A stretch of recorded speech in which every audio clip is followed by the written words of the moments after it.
5 दशकों के बाद भी रहस्य बना हुआ एक केस। जिस जेल से कोई नहीं भाग सकता था, वहां से 3 कैदी भागे। अजीबोगरीब तरकीबें लड़ाकर उन्होंने करिश्मा कर दिया। फिर कभी तीनों का पता नहीं चला, लेकिन 50 साल बाद एक चिट्ठी ने खलबली मचा दी। उस जेल से कभी कोई नहीं भागा। भागने की कोशिश बहुत हुई, लेकिन सब नाकाम रहे।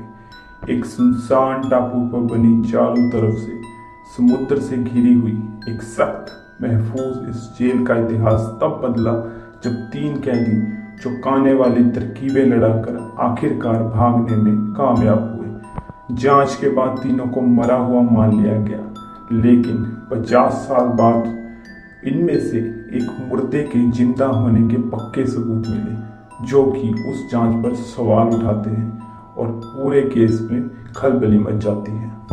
कैलिफोर्निया की सैन फ्रांसिस्को खाड़ी के एक बीच सुनसान टापू में बनी यह जेल अमेरिका का काला पानी माना जाता है। यहाँ बेहद ही खूंखार अपराधियों को सजा के लिए भेजा जाता था। इन कैदियों में थे वो 4 कैदी जिनके इरादे खतरों से खेलने के थे। जॉन और क्लारेंस नाम के एंगलिन भाई के साथ 2 कैदियों का दस्ताना बढ़ा, और वो थे मॉरिस और एलन। इन चारों की कोठरियां आसपास थी, इसलिए ये चारों ज्यादातर वक्त जेल से भागने के तमाम रास्तों, साजिशों और तैयारियों पर बातचीत करते थे। इस साजिश को कामयाब करने के लिए कई तरह के साधनों के साथ ही खतरों से खेलने का हौसला चाहिए था, क्योंकि पहले जिन कैदियों ने भागने की कोशिश की, उनमें से कुछ को तो गोली मारकर मार दिया गया। मॉरिस फितरन अपराधी था। वह पहले लुसियाना की जेल से भाग चुका था। इस जेल यानी एलेक्ट्रेज में पहले भी कुछ कैदी रह चुका था, इसलिए इस जेल की बनावट से वाकिफ था। उसी ने बाकी तीनों के साथ लेकर भागने की साजिश का मास्टर प्लान तैयार किया था। मॉरिस को इस जेल से भागने के लिए असल में मदद चाहिए थी। वह अकेले भागने की साजिश नहीं रच सकता था। तब एंगलिन भाइयों को उसने अपना साथी बनाया। एंगलिन भाई बचपन से ही अच्छे तैराक थे, और अब तक उन्हें नहीं पता था कि उनकी यही काबिलियत जेल से भागने में बड़ी मदद साबित होने वाली थी। एंगलिन भाइयों ने नौजवानी से बैंक डकैती और लूट का धंधा शुरू किया था। कई बार जेल जाने और अटलांटा जेल से कई बार भागने की कोशिश करने के बाद दोनों को एलेक्ट्रेज जेल में भेजा गया। यहाँ मॉरिस से मुलाकात हुई और वह पहले जेल से भागा था, इसलिए तीनों दोस्त बन गए। एलन इस ग्रुप में इसलिए शामिल हुआ क्योंकि उसे भी आज़ाद होना था, लेकिन उसके पास इतना हौसला, कुशलता और तरकीब नहीं थी। एलन की कोठरी जो कि पास ही थी, इसलिए उसे मॉरिस ने अपने साथ करना ठीक समझा, वरना वह खतरा साबित हो सकता था। अब चारों ने मिलकर पूरी योजना तैयार की और भागने की योजना पर काम शुरू किया। एलेक्ट्रेज में कैदियों से बेहद काम करवाया जाता था। सेना के लिए कपड़े, जूते और फर्नीचर बनाने जैसे कई काम कैदी करते थे। एलेक्ट्रेज जेल जहां बनी थी, वह टापू कुदरती तौर पर खनिजों की खान था। कैदियों को इन खानों में काम करने के लिए भी ले जाया जाता था। इसी काम के लिए जेल के बाहर जाना वह मौका था जहां से इन तीनों चारों को अपनी जरूरतों की चीज़ों को जुटाना था, लेकिन गार्ड से बचकर। किसी भी कैदी के किसी भी तरह के संदिग्ध बर्ताव पर गार्ड्स को गोली मारने के आदेश मिले थे, इसलिए जोखिम बहुत था। साल 1962 में मॉरिस, एंगलिन भाई और एलन तब यह योजना बना रहे थे। तब उस टापू पर इस जेल के अलावा कोई नहीं था। सिर्फ 2-3 किलोमीटर पर पथरीला इलाका, और इसके बाद हर तरफ समुद्र। यहाँ से भागने की कोशिश करने का मतलब था जान को जोखिम में उठाना। अगर कोई भी तरकीब फेल होती तो चारों को पता था कि उन्हें गोली मार दी जाएगी, इसलिए एक फुल प्रूफ प्लान को सतर्कता के साथ अंजाम दिया जाना था। एंगलिन भाइयों ने मुखौटे और पुतले बनाने का काम अपने हाथ में लिया। बाद में पकड़े न जाने के इंतजाम के लिए इन मुखौटों और पुतलों को दोनों भाइयों ने बड़ी चतुराई और कारीगरी के साथ तैयार किया। इसके लिए जेल में रोजाना कैदियों के जो बाल काटे जाते थे, बालों के उन गुच्छों को जुटाया, कागज और कुछ लकड़ियों की मदद से पुतले ऐसे तैयार किए गए जो कुछ दूर से असल इंसान लगे। मॉरिस ने जेल में खड़ा पड़े वाद्ययंत्र आकार्डियन को सुधारने की बात कहकर उसे अपने कब्जे में लिया। साथ ही सबने मिलकर रेनकोट्स को चुराने का काम अपने हाथ में लिया। इन रेनकोट्स और आकार्डियन की मदद से मॉरिस ने एक ऐसी नावनुमा चीज तैयार की जो हवा की मदद से पानी में तैर सके। एलन का काम बाकी तीनों की मदद के लिए सामान जुटाने में मदद करना था। इसके साथ ही जेल में चम्मच और बटर नाइफ जैसे बर्तन भी चुराए जाते जो आगे काम आने वाले थे। जेल में पानी की सप्लाई के लिए पाइपों के जरिए समुद्र का खारा पानी बहता था। ये पाइप हर बैरक की दीवारों से होकर गुजरते थे, इसलिए खारे पानी की वजह से दीवारों का उतना हिस्सा कमजोर हो चुका था। मॉरिस को जेल की यह बारीकियां पता थी, इसलिए उसने बाकी तीनों को अपनी अपनी कोठरी में पाइप वाले हिस्से की तरफ से एक छेद बनाने को कहा जो सीधा जेल के बाहर जाता। चारों रोजाना 3 से 4 घंटे छोटे छोटे चम्मचों जैसे बर्तनों से काफी मोटी दीवारों को तोड़कर छेद बनाने का काम करते। इस काम के दौरान मॉरिस पूरे शोर के साथ आकार्डियन बजाता या उसमें ठोक पीट का काम करता था ताकि पहरेदारों को छेद किए जाने की आवाजें न आए। छेद इतना बड़ा बनाया जाना था कि उसमें से एक पूरा आदमी निकल सके। मॉरिस को पता था कि इस बैरक के पीछे जंगल जिम था और वो इन छेदों के जरिए उस जिम की छत पर निकल सकते थे और वहां से आसानी से भाग सकते थे। मई 1962 में एंगलिन भाइयों और मॉरिस के बैरकों में छेद तैयार हो चुके थे। इन छेदों की मदद से मॉरिस और किसी एक एंगलिन भाई के साथ बाहर की तरफ यानी जंगल जिम की छत पर निकलता और रेन कोट्स व आकार्डियन की मदद से वो खास बोट तैयार करता। इस बीच बाकी दो का काम ये होता कि वे पहरेदारों पर नजर रखें और छेदों के कायदे से ढक कर रखें। कोठरी में इंसान जैसे दिखने वाले पुतलों को इस तरह रख दें कि पहरेदारों की नजर पड़े तो उन्हें शक न हो। जून 1962 की वह रात आ गई जब चारों को भागकर जाना था। उस रात कुछ देर के लिए बिजली चले जाने के फायदा भी चारों को मिला, लेकिन इसके बावजूद एक गड़बड़ की वजह से चारों की सांसें हलक में आ गई।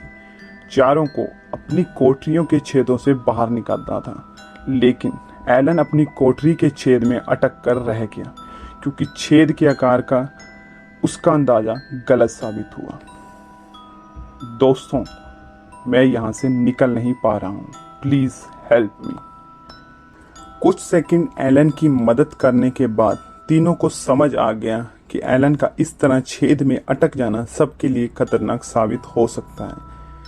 सॉरी एलन, तुम्हारी बदनसीबी के चक्कर में हम अब वापस नहीं लौट सकते। हमें उम्मीद है कि तुम समझोगे और हमारी मदद करोगे। तीनों एलन को छोड़कर आगे बढ़ गए क्योंकि तीनों को पता था कि जो नाव बनाई गई है उस पर जितना कम वजन हो उतना अच्छा है। एलन के मन में एक बार ख्याल तो आया कि वह चीख चिल्लाकर पहरेदारों को बुला ले और तीनों को भागने से रोक दे, लेकिन फिर उसका इरादा बदल गया और उसने कहा, खुश रहो दोस्तों, तुम्हें आज़ादी मुबारक। मेरी बदनसीबी कि मैं यहीं तक तुम्हारे साथ दे सका। जेल में सुबह तक किसी को कुछ खबर नहीं थी। रात के वक्त तीनों जेल से भाग चुके थे और पहरेदारों की नज़र चुराने के बाद रात करीब 11 बजे अपनी बनाई नाव के जरिए समुद्र में उतर चुके थे। उधर सुबह एक जेल के किसी पहरेदार या अफसर को इसकी भनक तक नहीं लगी। सुबह जब एक गार्ड ने एलन को एक छेद में फंसे और जूझते देखा, तब उसने सायरन बजाकर सबको अलर्ट किया।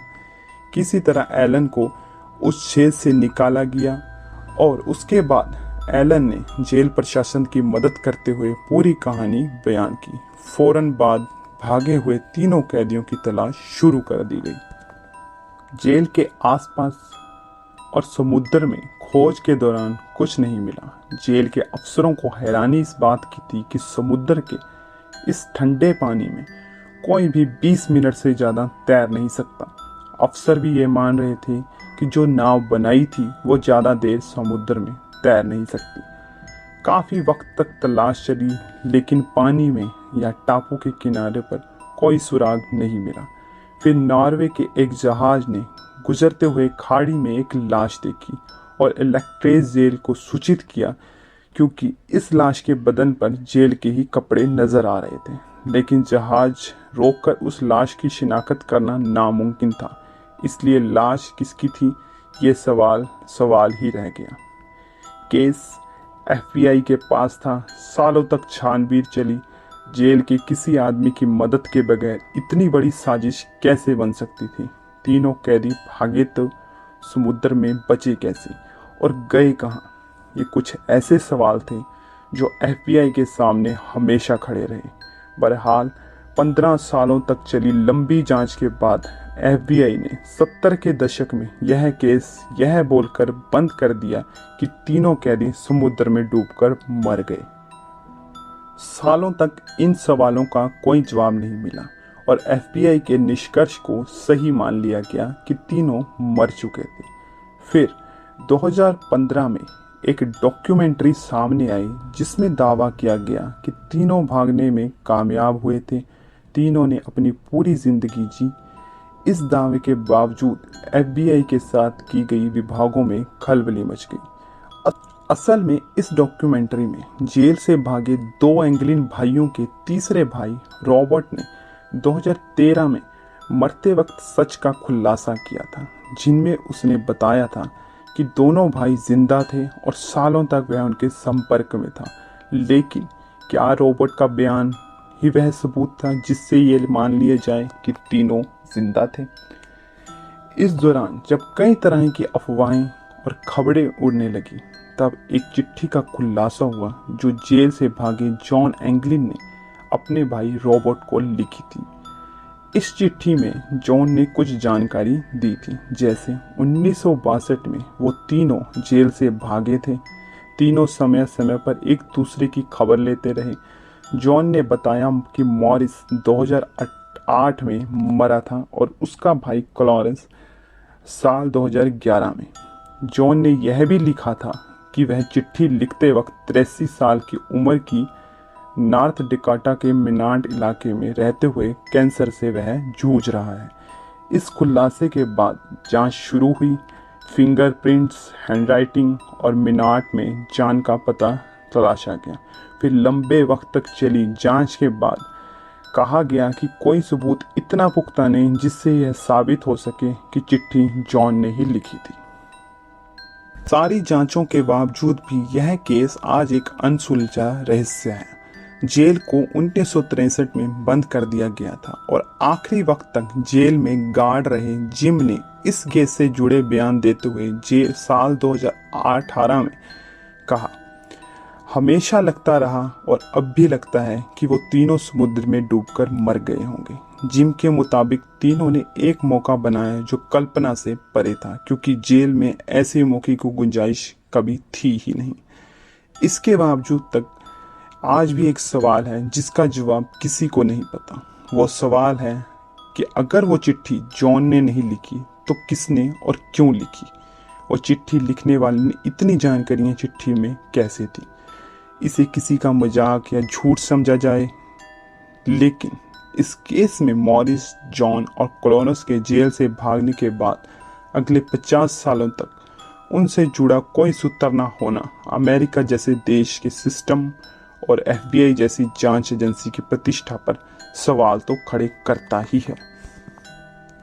तो दोस्तों, ये थी हमारी आज की क्राइम स्टोरी। वीडियो अच्छी लगे तो वीडियो को लाइक करें, शेयर करें और सब्सक्राइब करें।